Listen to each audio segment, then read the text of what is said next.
Waktu pertama kali Anda menerima jabatan, ada rasa yang susah dijelaskan, deg-degan, tidak bisa tidur, ada beban yang terasa besar di pundak. Tapi sekarang, jabatan yang dulu terasa berat, mulai terasa biasa-biasa saja.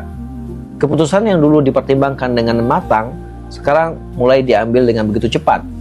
Dan orang-orang yang dulu terasa seperti tanggung jawab besar, mulai terasa seperti urusan harian. Pertanyaannya satu, apakah itu tanda Anda sudah matang sebagai pemimpin? Atau ada sesuatu yang mulai hilang? Gallup meneliti 128 orang di 160 negara. Hasilnya luar biasa. Hanya 1 dari 3 orang yang benar-benar percaya pada pemimpinnya. 1 dari 3. Dan hampir semua pemimpin yang tidak dipercayai itu bukan orang yang jahat. Mereka berdedikasi, niatnya tulus, bahkan mereka merasa sudah bekerja keras untuk institusinya. Tapi ada yang retak di tengah jalan, dan retaknya tidak pernah terasa. Sampai guru-guru terbaik mulai pergi tanpa alasan yang jelas.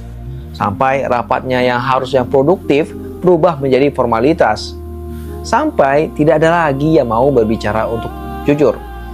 Al-Quran punya satu kata untuk kondisi ini, dan kata itu jauh lebih dalam dari sekedar masalah manajemen. Dalam Al-Quran, ada satu ayat yang menggambarkan amanah dengan cara yang tidak akan Anda temukan di buku manajemen manapun.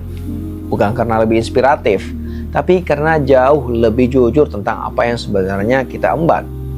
Allah Subhanahu wa taala berfirman dalam surah Al-Ahzab ayat 72. A'udzubillahi minasyaitonirrajim. Inna 'aradna al-amanata 'ala as-samawati wal ardi wal jibali fa abaina an yahmilnaha wa ashfaqna minha wa hamalal insanu innahu kana zaluman jahula. Sesungguhnya kami telah menawarkan amanah kepada langit, bumi dan gunung-gunung. Namun mereka enggan untuk memikulnya dan mereka khawatir. Lalu manusia memikulnya. Sesungguhnya manusia itu zalim dan bodoh. Ayat ini menceritakan langit yang menopang seluruh alam semesta menolak untuk memikul amanah. Gunung yang Al-Quran sebut sebagai pasak bumi juga ikut menolak amanah tersebut. Mereka tidak kurang kapasitas. Mereka tahu persis apa yang ditawarkan, dan mereka memilih untuk tidak memikulnya. Lalu manusia dengan segala keterbatasannya bilang ya. Kata amanah berasal dari kata amanah, akar yang sama dengan aman, iman, dan mukmin. Ibnu Faris menjelaskan dalam Mujamul Muqayyis, ini adalah kondisi yang tidak mengkhianati, sesuatu yang bisa dipegang karena tidak akan berkhianat. Artinya, amanah bukan soal apa yang Anda kerjakan, tapi soal kondisi batin yang Anda jaga saat mengemban sesuatu. Dan dua kata terakhir, zaluman jahulan, bukan celaan. Banyak mufasir memahaminya sebagai gambaran kondisi. Manusia menerima amanah dengan segala potensinya untuk keliru, untuk lalai, dan untuk tidak tahu. Langit tahu beratnya, gunung tahu beratnya. Oleh karenanya mereka menolak. Kita menerima, seringkali tanpa benar-benar mengerti apa yang kita terima. Kembali kepada kisah tadi.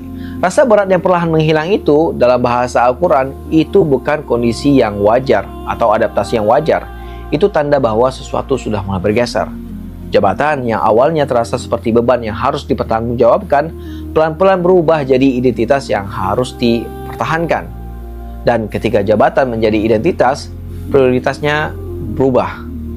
Mempertahankan posisi jadi lebih penting daripada menunaikan amanah.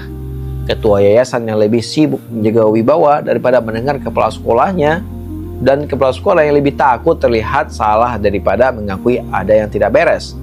Bendahara yang tahu ada masalah namun memilih untuk diam, sekretaris yang mencatat notulen, tapi bukan yang sebenarnya terjadi di ruangan. Bukan karena mereka jahat, tapi karena rasa berat itu sudah tidak ada lagi.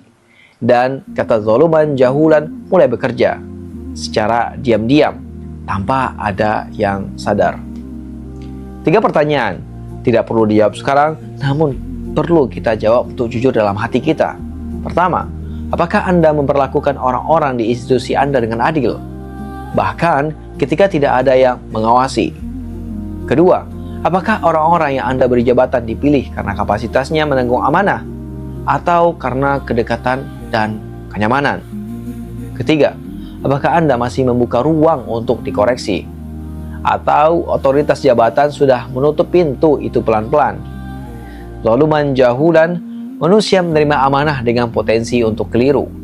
Pemimpin yang benar-benar menghayati ini justru tidak merasa paling tahu, karena ia sadar potensi untuk keliru itu selalu ada, dan mengabaikannya adalah hal yang paling berbahaya.